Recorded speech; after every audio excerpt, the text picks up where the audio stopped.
이 시간 우리 하나님의 말씀 같이 봉독하겠습니다. 오늘 우리에게 주시는 하나님의 말씀은 여호수아서 2장 1절에서 15절입니다. 제가 가지고 있는 성경 구약 성경으로 320쪽에 있습니다. 여호수아 2장 1절에서 15절 찾으신 줄로 알고 저와 여러분이 한 절씩 교독하겠습니다. 눈의 아들 여호수아가 시딤에서 두 사람을 정탐꾼으로 보내며 이르되 가서 그 땅과 여리고를 엿보라 하매 그들이 가서 라합이라 하는 기생의 집에 들어가 거기서 유숙하더니 어떤 사람이 여리고 왕에게 말하여 이르되 보소서 이 밤에 이스라엘 자손 중에 몇 사람이 이 땅을 정탐하러 이리로 들어왔나이다. 여리고 왕이 라합에게 사람을 보내어 이르되 내게로 와서 내 집에 들어간 그 사람들을 끌어내라. 그들은 이 온 땅을 정탐하러 왔느니라. 그 여인이 그 두 사람을 이미 숨긴지라. 이르되 과연 이 사람들이 내게 왔었으나 그들이 어디서 왔는지 나는 알지 못하였고 그 사람들이 어두워 성문을 닫을 때쯤 되어 나갔으니 어디로 갔는지 내가 알지 못하나 급히 따라가라. 그리하면 그들을 따라잡으리라 하였으나 그가 이미 그들을 이끌고 지붕에 올라가서 그 지붕에 버려놓은 3대에 숨겼더라. 그 사람들은 요단 나루터까지 그들을 쫓아갔고 그들을 뒤쫓는 자들이 나가자 곧 성문을 닫았더라. 또 그들이 눕기 전에 라합이 지붕에 올라가서 그들에게 이르되 말하되 여호와께서 이 땅을 너희에게 주신 줄을 내가 아노라.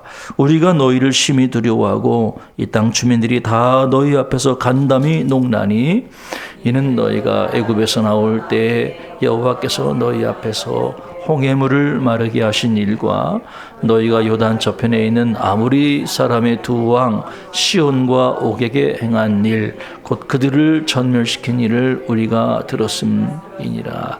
우리가 듣자 곧 마음이 녹았고 너희로 말미암아 사람이 정신을 잃었나니 너희 하나님 여호와는 위로는 하늘에서도 아래로는 땅에서도 하나님이시니라. 그러므로 이제 청하노니 내가 너희를 선대하였은즉 너희도 내 아버지의 집을 선대하도록 여호와로 내게 맹세하고 내게 증표를 내라.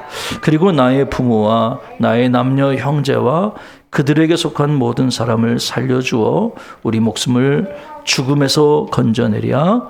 그 사람들이 그에게 이르되 내가 우리의 이 일을 두설하지 아니하면 우리의 목숨으로 너희를 대신할 것이요 여호와께서 우리에게 이 땅을 주실 때에는 인정하고 진실하게 너를 대우하리라. 15절 같이 읽겠습니다. 라합이 그들을 창문에서 줄로 달아내리니 그의 집이 성벽 위에 있으므로 그가 성벽 위에 거주하였음이니라. 아멘. 어떤 분이 군 생활을 했는데 자기가 근무하던 군부대에 유명한 법사가 있었다고 합니다. 그 법사님은 설법도 잘했고 노래를 즐겨 불러서 교회에서 부르는 찬송가 복음성가도 잘 불렀다고 그래요. 그리고 시간이 나오면 이 법사님이 기독교 모임에도 참여하곤 했다고 합니다. 어느 날 기독교 모임이 있었는데 이 법사님이 그 기독교 모임에 참여를 했다고 합니다. 그리고 대표 기도를 했다고 합니다. 이 법사님이 기도하기를 마치 믿음이 좋은 사람처럼 깔끔하게 기도를 마치더니 마지막에는 이 법사님이 예수님의 이름으로 기도합니다. 아멘으로 기도를 마치더랍니다. 그래서 거기 있던 사람들이 너무너무 놀랐다고 그래요. 그런데 그 소리를 듣고 저 뒤에 있던 한 분이 법사님, 어떻게 법사님이 예수님의 이름으로 기도할 수가 있습니까? 이렇게 질문을 했습니다. 그러자 법사님이 대답하기를 그거 기독교의 공식 아닙니까? 이렇게 대답을 했다고 그래요. 그 말을 들은 대부분의 사람들이 그 법사님이 훌륭하다고 칭찬하고 막 뛰어줬다고 그래요. 멋지다고. 어떻게 법사님이 예수님의 이름으로 기도하고 기독교에 대해서 그렇게 관대하냐고 아주 훌륭하고 관대한 신앙과 인품을 가졌다고 그 법사님을 지켜 세웠다고 그래요. 네? 여러분 한번 물어봅시다. 정말 그 법사님은 예수님의 이름으로 기도한 것이 맞습니까? 정말 하나님이 그 법사님의 기도를 예수님의 이름으로 드린 그 기도를 하나님이 들으셨을까요? 과연 우리가 예수님의 이름으로 기도한다는 것은 어떤 의미를 가지고 있을까요? 그리고 우리가 신앙을 고백한다는 것은 어떤 의미일까요? 오늘 저는 여러분과 함께 기생 라합과 또 정탐꾼의 이야기를 여러분과 함께 나누고자 합니다. 눈의 아들 여호수아가 시딤에 머물러 있으면서 두 정탐꾼을 여리고성에 보냈습니다. 정탐꾼들은 여리고성에 도착해서 기생 라합의 집에 들어가 숨었지요. 당시 그 기생 라합의 집은 성벽 높은 곳 위에 있었습니다. 아마도 라합은 당시 거기서 여관을 운영하고 있었던 것 같아요. 여관이 어떤 곳입니까? 많은 사람, 많은 나그네들이 오가는 지역이 여관입니다. 그리고 여관은 많은 사람들이 오가니까 당시 최근 정보들을 접하기가 좋은 곳이었을 거예요. 아마 이런저런 이유로 그들이 기생 라합의 집이 운영하는 여관에 들어간 것 같습니다. 그런데 어떤 여리고 사람이 두 정탐꾼이 여리고에 들어왔다는 사실을 알고 여리고 왕에게 그 사실을 밀고를 하지요. 왕은 군사들을 라합의 집에 보냅니다. 그리고 그 이스라엘 두 정탐꾼을 잡아오도록 명령을 하게 되지요. 라합이 대답합니다. 그 사람들이 우리 집에 오기는 왔지만 나는 그들이 어디서 왔는지 나는 알지 못합니다. 이거 사실이죠. 라합은 이야기하기를 그 사람들이 어두워서 성문을 닫을 때쯤 되니 성 밖으로 얼른 나갔습니다. 라고 거짓말을 했습니다. 지금이라도 군사들이 빨리 그 정탐꾼들을 추격한다면 따라잡을 수 있을 것입니다. 빨리 가서 그들을 잡으십시오. 라고 성 밖으로 추격자들을 유인했던 것입니다. 이런 그 라합의 말에는 분명히 의도가 있었죠. 정탐꾼들을 내가 도와야 되겠다라고 하는 의도가 깔려 있었습니다. 만약에 그 말이 거짓으로 들통난다면 어떤 일이 벌어질까요? 아마 라합에게도 적지 않은 생명의 위협이 주어졌을 거다. 아마 짐작해 볼 수가 있겠지요. 아마 매국노라고 아마 돌에 맞아 죽었을 겁니다. 추격자들은 라합의 말을 듣고 정탐꾼들을 잡기 위해서 요단 나루터까지 쫓아갔습니다. 그리고 그들이 성 밖을 추격자들이 나가자마자 성문을 닫았죠. 도관에 든 쥐꼬리 된 겁니다. 정탐꾼들은 여전히 성 안에 있었어요. 성문이 닫혔기 때문에 성 안에 어딘가에 피신해야만 되는 상황이었습니다. 만약에 라합이 그 정탐꾼들을 도와주지 않고 숨겨주지 않는다면 정탐꾼들의 안위를 보장할 수 없는 상황이었던 것이지요. 참 놀랍게 이 기생 라합이요, 얼마나 침착하고 지혜롭게 정탐꾼들을 숨겨줬는지 몰라요. 성경에 보니까 이 지붕에 버려놓은 3대 속에 정탐꾼들을 숨겨놨다. 이렇게 성경은 이야기를 하고 있거든요. 여러분 고대 근동 특히 팔레스타인 지역의 집은 이렇게 평평한, 혹시 옛날에 우리나라 그 옥상 보면 평평하잖아요. 뭐 빨래도 널고 거기다가 이것저것 뭐 고추도 널고 하는 게 그 평평한 옥상 아닙니까? 그것처럼 팔레스타인 지역의 지붕도 평평한 지역이에요. 그래서 그 평평한 곳에 곡식도 날리고 널고 또 이제 아마라고 불리는, 오늘 성경에 보면 3대가 나오는데 이게 이제 아마라고 불립니다. 이 3을 이렇게 쭉 널어놓는 거죠. 말리기 위해서 3을 널어놓기도 하는 그런 것이 바로 일상적인 자연스러운 옥상의 풍경이었다고 하는 것이지요. 라합은 눈에 띄게 뭐 인위적으로 한 게 아니라 그냥 평상시 그들이 자연스럽게 경험할 수 있는, 볼 수 있는, 뭐 빨래도 널고, 예, 그리고 3대도 널어놓은 그런 일상적이고 자연스러운 그런 지붕에다가 정탐꾼들을 숨겨놨던 거죠. 사람들이 의심하지 못하도록 뭔가 누군가 숨어 있다라고 의심하지 못하라 경계를 무너뜨리기 위해서 아주 일상적인 삶의 도구들 속에 정탐꾼들을 숨겨놓는 지위와 기질을 발휘했던 것입니다. 질문, 왜 라합이 그들을 도와줬을까? 왜 기생 라합이 정탐꾼들을 도와주기 위해서 모험을 했을까요? 여러분 어떻게 생각하세요? 생각해보면 이스라엘 정탐꾼들은 적군 아닙니까? 이제 조금 있으면 전쟁이 일어날 판이에요. 그 정탐꾼들을 이 여리고성 주민이 도와줄 이유가 하나도 없는 거죠. 오히려 당국에 밀고를 해야 되는 그런 상황 아니겠어요? 어떻게 여리고성 주민이었던 라합이 적군을 도와줄 수 있었을까? 그 이유가 뭘까? 궁금하지 않으세요? 라합이 정탐꾼들에게 대화를 하는데 그 대화를 보면 우리가 좀 단서를 알 수가 있어요. 자, 라합은 정탐꾼들에게 이런 얘기합니다. 여호와께서 여리고성을 이스라엘 백성에게 주신 것을 내가 알았다. 이렇게 이야기를 합니다. 하나님이 저 여리고성을 이스라엘 백성에게 주셨다는, 그거를 자기는 알고 있었다는 거죠. 더군다나 여리고 왕과 관리들은 어떤 자들이었습니까? 그들은 하나님의 뜻에 거스르는 자들, 대항하는 자들이었죠. 그래서 라합은 뭔가 선택을 해야만 됐던 거예요.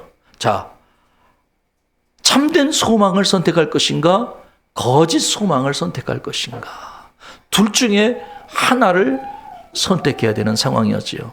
지금 눈앞에 자기 출신과 신분을 생각하면 그 여리고 왕을 도와야 되는 상황이지만 그것은 거짓 소망이라는 거예요. 왜? 하나님이 이 여리고성을 이스라엘 백성에게 주셨다는 이것이 참된 소망이라는 것을 라합은 알고 있었던 것이죠. 그래서 이 라합은 내가 어떠한 소망을 가질 것인가를 선택해야만 되는 상황이었던 것이죠. 9절에 이런 말씀이 있습니다. 라합이 이런 이야기합니다. 여호와께서 이 땅을 너희에게 주신 줄을 내가 아노라. 우리가 너희를 심히 두려워하고 이 땅 주민이 다 너희 앞에서 간담이 녹나니. 이 라합의 말대로 여리고성에 살던 수많은 주민들은 하나님께서 이스라엘 백성들을 위해 무엇을 행하셨는지를 그 정보를 이미 다 알고 있었다고 하는 거예요. 과연 여러분, 여호와께서 이스라엘 백성들을 위해 무엇을 행하셨습니까? 홍해를 마르게 하셨어요. 이스라엘 백성들이 홍해를 건널 때 그 홍해 바닥을 마른 땅같이 걷게 하셨다는 거, 이건 하나님이 하신 일이라고 하는 거예요. 뿐만 아니라 요단 저편 아모리 왕 두 왕, 시온과 옥을 무찌르게 하셨어요. 하나님께서 전쟁에서 승리를 주신 것입니다. 그 소식을 들은 여리고성 사람들은 마음이 녹았고 정신을 잃을 정도로 두려움에 빠지게 된 겁니다. 심리적으로 저 이스라엘의 신은 우리가 이길 수 있는 신이 아니다라고 하는 그러한 두려움을 느끼게 된 것입니다. 그런데 그 수많은 사람들이 여호와에 대한 두려움을 느꼈지만 오직 기생 라합만이 두려움에 머물러 있지 않고 그 두려움을 여호와에 대한 신앙 고백으로 바꾸어 부른 것입니다. 라합은 다음과 같이 신앙을 고백하죠. 11절에 이런 말씀이 있습니다. 너희 하나님 여호와는 위로는 하늘에서도 아래로는 땅에서도 하나님이시니이다. 라합이 고백한 하나님은 어떤 하나님입니까? 위로는 하늘에서도 아래로는 땅에서도, 이거를 상천하지의 하나님이시다. 하늘을 주관하시고 땅을 주관하시는 하나님이 누구시냐? 여호와 하나님이시다. 이스라엘의 하나님이시다. 이게 지금 이스라엘 백성들의 입에서 나온 말이 아니라 기생 라합의 입에서 나온 신앙 고백이었다고 하는 것입니다. 하나님이 이스라엘 백성들을 위해 어떤 일을 행하셨는지를, 그 소식을 들은 거예요. 그러나 그 소식을 듣고 두려움에 그친 것이 아니라 여호와가 어떤 분이신지, 하늘의 하나님, 땅 위의 하나님인 것을 기생 라합은 신앙으로, 믿음으로 고백한 것입니다. 우리가 하나님이 행하신 일을 아는 것도 중요하지만 우리 기독교 신앙은 결국 고백의 종교라고 하는 거예요. 저와 여러분이 하나님이 어떤 분이신지를 아는 것으로 끝나지 않고 그 하나님을 나의 주님으로 믿습니다라고 고백하는 신앙이 기독교 신앙인 것이지요. 그런데 이 라합의 고백은 말로만 끝나지 않아요. 입술로 고백하고 행동하지 않는 신앙이 아니라 그녀는 정탐꾼들을 도와주지요. 선대해 줍니다. 어려움에 빠진 정탐꾼, 목숨의 위험을 느끼고 있는, 그래서 누군가가 도와주지 않고 숨겨주지 않으면 죽을 수밖에 없는 두 정탐꾼들에게 은혜, 선대를 베풀어 줍니다. 이 라합의 믿음은 입술로 고백할 뿐만 아니라 주변의 어려움에 처한 하나님의 백성들을 선대하는 그러한 신앙의 형태로 나타났다고 하는 것입니다. 정탐꾼들에 대한 선대가 결국 돌고 돌아 구원의 약속으로 라합에게 도로 주어지게 되는 것이죠. 14절에 정탐꾼들이 라합에게 이렇게 약속합니다. 내가 우리의 이 일을 누설하지 아니하면 우리의 목숨으로 너희를 대신할 것이요 여호와께서 우리에게 이 땅을 주실 때에는 인자하고 진실하게 너를 대우하리라. 할렐루야. 구원의 약속이에요. 하나님께서 여리고성을 우리 손에 주시면 내가 너에게 인자하고 진실하게 네가 나에게 선대했던 것처럼 우리가 너희를 선대하겠다라고 하는 상호간의 약속이 주어지는 겁니다. 조건이 있고 약속이 주어지는 거죠. 참된 믿음은 항상 이런 식으로 작동하지요.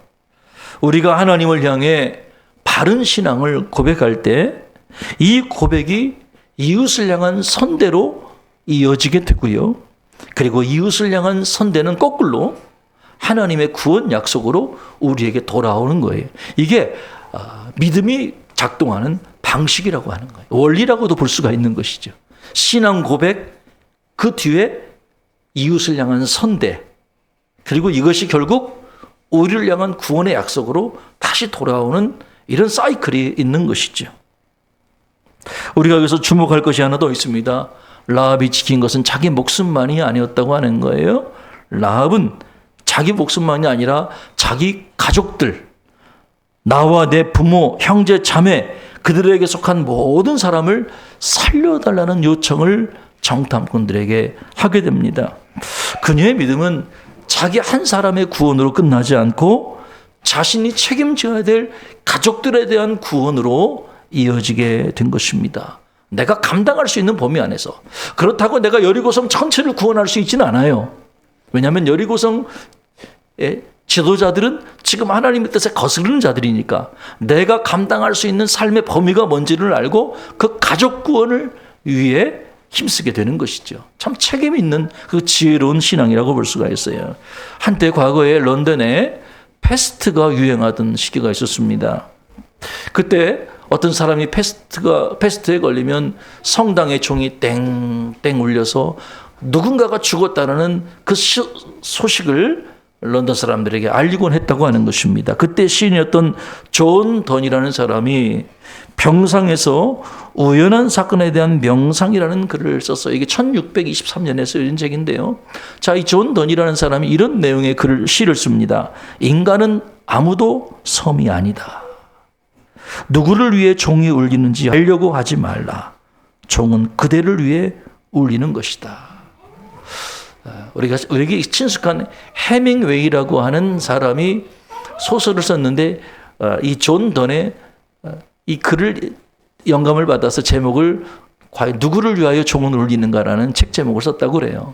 그것처럼 이 성당에서 누군가가 죽었을 때 종이 땡땡 울리는 것은 누군가의 죽음이 아니라 바로 나를 향한 죽음일 수도 있다는 거예요. 존 던은 패스트로 죽어가는 이웃의 종소리를 들으면서 그 죽음이 단지 남의 일이 아니라 나와 관련되어 있다는 것을 느끼게 되는 것이죠. 그가 죽음 앞에서 발견한 이 연대의 진리야말로 오늘 우리에게 거꾸로 생명을 향한 사명으로 주어지기도 합니다. 누군가의 심판이 나와 전혀 무관하지 않듯이 누군가의 구원 역시 나와 무관하지 않다고 하는 것입니다. 하나님의 심판을 앞두고 나 혼자 구원받는 것에 만족하는 것이 아니라 나와 연결된 친구, 가족들의 구원을 위해 우리가 함께 기도하는 일이 하나님 앞에 바르고 귀한 일이라는 생각이 듭니다. 한 가지 더 여러분에게 질문을 던지고 싶어요. 여러분, 과연 누가 진정한 하나님의 백성입니까? 한번 생각해 볼까요? 누가 진정한 하나님의 백성입니까? 제가 왜 이러한 질문을 여러분에게 던지는지 한번 가만히 생각해 봅시다. 여러분, 기생 라합은 유대인입니까? 이방인입니까? 이방인이에요. 혈통적으로 기생 라합은 언약 밖의 사람이고 이방인이었어요. 하나님의 지금 심판을 받아야 될 주민 가운데 하나였다고 하는 거예요. 그런데 이런 그 혈통적으로 이방인이고 심판의 대상이었던 주민이었던 이 기생 라합이 무엇을 고백합니까? 하나님은 상천하지의 하나님이십니다 라고 놀라운 신앙을 고백하잖아요. 이 신앙 고백이 유대인에게서 나온 게 아니에요. 혈통적 유대인에게서 나온 게 아니라 멸망받을 주민의 한 여인의 입에서 나온 게 바로 이런 놀라운 신앙 고백이었다고 하는 것입니다. 6장에 보면은 여리고성이 실제로 무너지게 되는데 그 여리고성이 무너진 이후에 하나님의 약속대로 라합과 그의 가족들은 구원을 받게 됩니다. 그래서 여호수아 6장 25절에 이런 기록이 있어요. 여호수아가 기생 라합과 그의 아버지의 가족과 그에게 속한 모든 것을 살렸으므로 그가 오늘까지 이스라엘 중에 거주하였으니 이는 여호수아가 여리고를 정탐하려고 보낸 사자들을 숨겼음이었더라. 여기 보면은 언약 밖에 있던 기생 라합이 언약 백성 한 가운데 들어와서 거주하게 됐다. 오늘까지 거주하게 됐다. 살아났다는 거예요. 언약 밖에 있던 사람이 언약 안으로 들어오는 거예요. 경계선 밖에 있던 사람이 경계선 안으로 들어오게 된 것이죠. 이게 여호수아 6장 얘기예요. 그런데 참 흥미로운 것은 여호수아 6장에서 한 장만 뒤로 넘어가면 여호수아 7장이 나와요. 거기 누가 나오냐면 아간이라고 하는 사람 얘기가 나옵니다. 한번 잘 들어보세요. 아간은 누구냐면 유다 지파. 이스라엘의 정통 유대인 혈통을 가지고 있는 사람이에요. 그러니까 혈통으로 보면 이스라엘 백성들 중에 가장 안전하다고 여겨지는 아주 힘센 족속 유다 지파 사람이 아간이었다고 하는 거예요. 그런데 여러분 그 아간이 하나님 말씀에 불순종하지요. 탐심을 냅니다. 하나님께 다 바치라고 드린 전리품을 하나님께 다 바치라고 했던 그 전리품을 탐심을 품고 일부를 숨기게 됩니다. 신할산의 외투, 이런 금은 이런 것들을 자기 장막에 숨기게 되죠. 그 결과 아간과 그의 온 가족이 하나님의 심판을 받아 죽게 됩니다. 흥미로운 것은 여호수아 7장 1절에 보면은 이 아간 한 사람이 죄를 지었는데 성경의 저자는 뭐라고 기록하고 있냐면 이스라엘 자손들의 죄라고 고백을 하고 있다는 거예요. 무슨 말이냐면 죄는 아간 한 사람이 지었는데 하나님은 특히 여호수아 저자는 아간 한 사람의 죄가 아니라 이스라엘 백성들 전체의 죄다. 이렇게 성경은 그거를 바라보는 시각이었던 거죠. 생각해 봅시다. 여러분 라합과 아간 이야기를 한번 비교해 볼까요? 여러분 라합이 정탐꾼을 숨겼습니다. 그것은 그들의 생명을 구원하기 위한 일이었죠. 반대로 아간이 전리품을 숨겼습니다. 자기 탐욕을 위해서 전리품을 숨겼던 거죠. 여기 히브리어로 숨기다라는 단어는 같은 단어예요. 라합이 정탐꾼을 숨긴 거 그리고 아간이 전리품을 숨긴 거 둘 다 숨긴 거 같은 동사인데 이 숨기는 행동은 똑같은데 첫 번째 사람은 생명을 위한 숨김을 한 것이고 두 번째 사람은 탐욕을 위해서 뭔가를 숨긴 거예요. 그러니까 똑같은 어떤 행동을 했지만 그 의도와 목적이 분명히 달랐던 거예요. 이 두 사람을 나란히 놓고 비교해 보면은 여호수아서가 지금 우리에게 무엇을 말하고 있는지가 분명히 드러나는 것이죠. 여러분 과연 진정 누가 하나님의 백성입니까? 아니 하나님의 백성을 결정하는 기준이 뭡니까? 한번 생각해 보세요. 라합과 아간 이야기 들으면서 과연 하나님의 백성을 결정하는 결정적인 기준이 뭔가를 한번 생각해 봅시다. 혈통입니까? 신분입니까? 아니죠. 혈통과 신분으로 따지면 아간이야말로 진정한 혈통과 신분을 가진 사람이 유대인이에요. 혈통과 신분으로 따지면은 라합은 이방인이고 기생이에요. 그러니까 그걸로 보면 하나님의 백성이 될 수 없는 거죠. 그 기준이 아니더라는 거예요. 그러면 누가 진정한 하나님의 백성이 되는 기준입니까? 믿음과 순종이라고 하는 거예요. 하나님의 말씀에 대한 믿음과 순종이 하나님의 백성을 결정하는 중요한 기준이 된다고 하는 것입니다. 혈통적으로 이스라엘이라는 것이 자동으로 구원을 보장하지 않듯이 혈통적으로 이방인이라는 것이 자동적으로 심판을 보장하지도 않는 것입니다. 여러분, 라합은 밖에 있었지만 아까 얘기했잖아요. 이스라엘 가운데로 들어옵니다. 그리고 아간은 이스라엘 가운데 있었지만 탐심으로 인해, 불순종으로 인해 이스라엘 경계 밖으로 밀려납니다. 그러니까 밖에 있는 사람이 안으로 들어오고 안에 있는 사람들은 밖으로 나가는 거예요. 이게 혈통을 경계로 하면 이렇게 되는 거예요. 이 원리가 성경 전체를 관통하거든요. 훗날 사도 바울이 로마서에서 이런 고백을 합니다. 이스라엘에게서는 그들이 다 이스라엘이 아니요 또한 아브라함의 씨가 다 그의 자녀가 아니라. 여러분, 누가 과연 진정 하나님의 백성입니까? 단지 혈통적 유대인이 진정한 하나님의 백성입니까? 그렇지 않다고 하는 겁니다.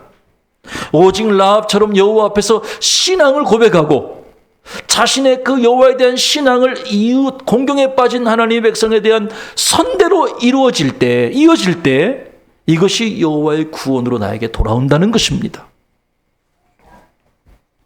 하나님께서 이스라엘 백성들에게 유월절을 명하실 때도 이와 마찬가지예요. 여러분, 우리가 유월절을 명할 때 우리는 생각할 때 이스라엘 백성들에게만 명령한 것처럼 우리가 오해하기 쉽지만 결국 그렇지 않다고 하는 거예요. 하나님은요, 할례받은 이방인들도 유월절에 참여하도록 명령하셨다는 사실을 기억할 필요가 있어요. 여러분, 이스라엘 백성들이 200만 명이 정도 되는 사람들이 애굽을 빠져서 홍해를 건너 강야로 갈 때 100% 다 이스라엘 백성만 온 게 아니에요. 그 가운데 애굽에 종살됐던 여러 이방인들도 함께 섞여서 하나님에 대한 신앙으로 함께 애굽을 탈출했다고 하는 것입니다. 하나님께서 이미 아브라함을 부르실 때 아브라함에게 뭘 약속하셨습니까? 땅의 모든 민족이 너로 말미암아 복을 받을 것이다. 할렐루야. 하나님은 아브라함을 부르실 때 아브라함 한 사람만을 부르신 것이 아니라, 그리고 유대 이스라엘 백성들만을 부르신 게 아니라 아브라함을 통해서 천하 만민이 하나님의 복을 얻도록 아브라함 한 사람을 불러주신 것입니다. 그러니까 아브라함의 언약 속에는 이방인 구원, 온 천하 구원, 만민의 구원이 포함되어 있었다고 하는 것입니다. 오늘 저와 여러분들이 어떻게 하나님 백성이 됐습니까? 오늘 저와 여러분이 어떻게 하나님의 백성이 됐습니까? 우리가 하나님의 아들이신 예수 그리스도를 믿음으로, 이 은혜로 오늘 저와 여러분들은 하나님의 자녀가 된 것입니다. 혈통으로 따지면 저와 여러분은 분명히 곁 가지고 이방인이에요. 기생 라합처럼 언약 밖에 있었던 사람이에요. 그러나 오직 하나님의 긍휼의 여기심 때문에, 그래서 그 믿음의 은혜 때문에 오늘 저와 여러분이 하나님의 언약 백성 한가운데로 들어오게 된 것입니다. 우리가 이 사실을 기억하면 어떻게 하나님께 감사하지 않을 수가 있겠습니까? 혹시 여러분 가운데 나는 교회 오래 다녔고 내가 교회 오래 머물러 있었고 이제 교회 직분도 받아서 안정된 신앙생활을 하고 있으니 내가 하나님의 백성이다라고 생각하실지 몰라요. 과연 그럴까요? 혹은 우리 가운데 어린 자녀들은 우리 어머니 아버지가 오랫동안 주님을 연신했고 교회에서 내가 모태신앙으로 태중신앙으로 어렸을 때부터 내가 교회 유아세례 받고 지금까지 왔으니까 난 자동적으로 하나님의 자녀가 될 거야 라고 혹시 안일하게 생각하고 있지는 않습니까? 반대로 혹시 우리 주변에서 저런 사람은 하나님이 사랑하지 않을까? 어떻게 저런 사람이 교회 다녀? 저런 사람은 자격이 없다라고 우리가 그렇게 구분해 놓은 사람 중에 오히려 하나님을 간절히 사모하고 진실된 믿음을 가진 사람도 있지 않겠느냐는 거예요. 누구처럼? 기생 라합처럼 말이에요. 하나님이 구원하시는 대상은 우리가 알 수가 없는 거예요. 우리 눈으로 판단할 수 없는 거예요. 중요한 것은 혈통이 아니라 믿음이라는 거예요. 신앙 고백이라고 하는 거예요.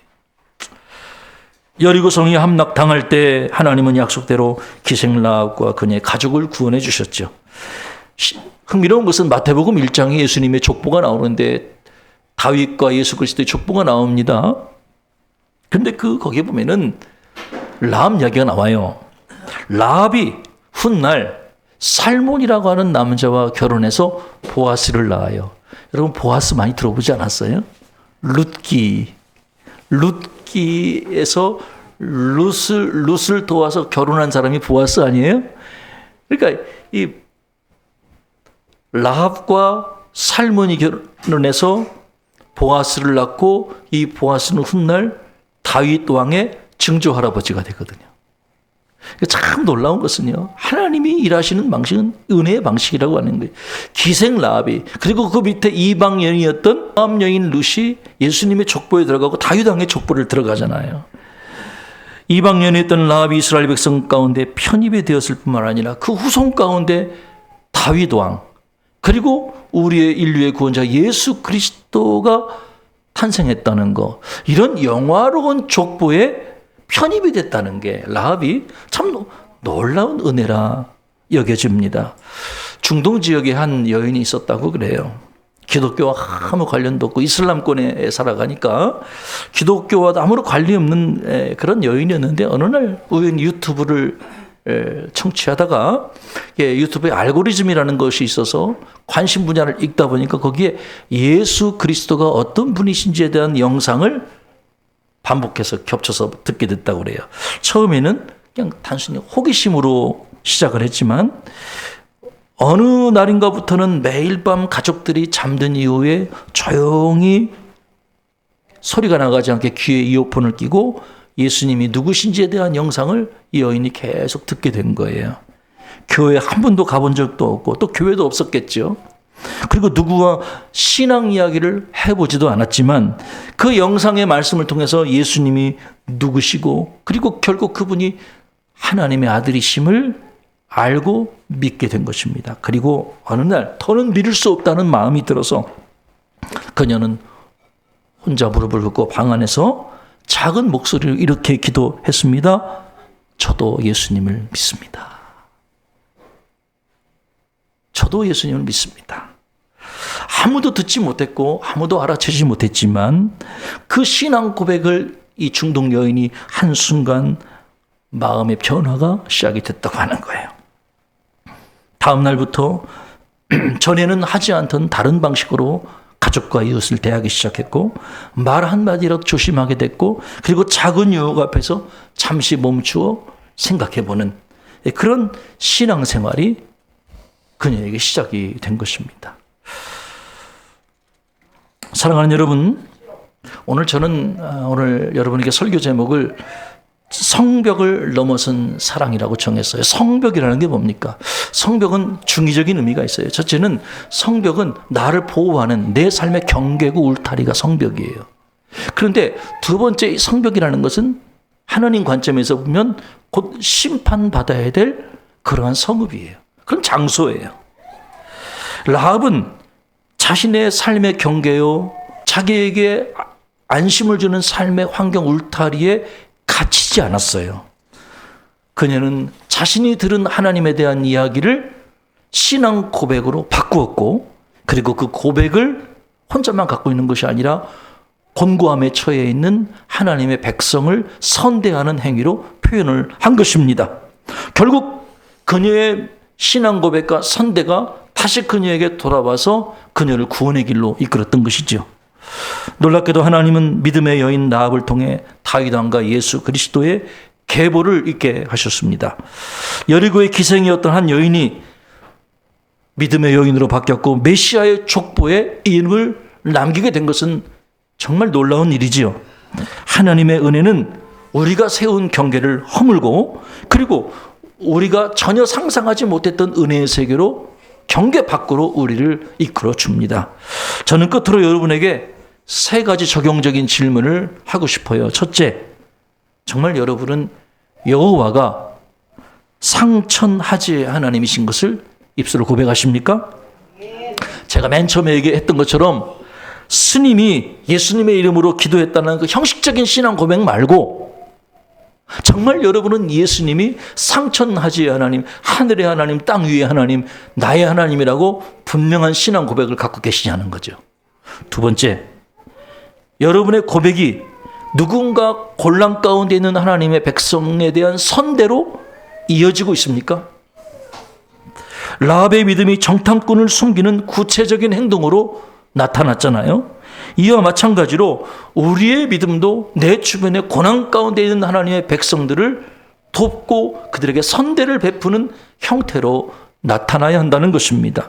마지막 세 번째로, 여러분은 여러분 자신만의 구원이 아니라 여러분과 주변에 연결된 사람들의 구원을 위해 함께 기도하고 있습니까? 라합이 나와 내 가족을 살려주세요 라고 간구했듯이 오늘 저와 여러분이 우리의 믿지 않는 가족, 이웃의 구원을 위해 함께 기도하는 일이 너무나 중요한 것을 우리는 깨닫습니다. 혈통적으로 자격이 없던 저와 여러분이 예수 그리스도의 은혜와 믿음으로 오늘 이 자리에 서서 하나님을 섬기게 된 것입니다. 이 은혜를 받은 우리가 할 일은 분명하죠. 입술만의 고백이 아니라 우리의 신앙 고백이 이웃을 향한 선대로 이어지도록 우리는 힘써야 합니다.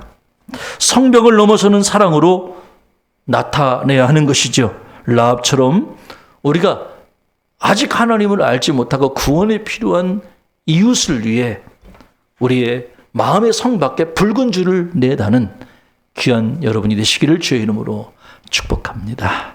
함께 기도하겠습니다. 하나님 아버지, 하나님은 상천하지의 하나님이시오 우리에게 구원을 베푸시는 진실한 여호와이신 것을 믿습니다. 우리 주변에 고난받는 하나님의 백성들을 돌보며 그들을 하나님의 사랑으로 선대하는 저희가 되어지기 원합니다. 믿지 않는 가족과 이웃의 구원을 위해 기도하기를 원합니다. 오늘 성벽을 뛰어넘는 사랑을 베풀어 주신 하나님의 사랑에 감사하여 함께 예배하는 우리 모두를 기억하시고 우리 하나님 사랑교회가 이런 기생 라합과 같은 믿음의 삶을 살아갈 수 있도록 은혜 베풀어 주옵소서. 예수 그리스도의 이름으로 간절히 기도하옵나이다. 아멘.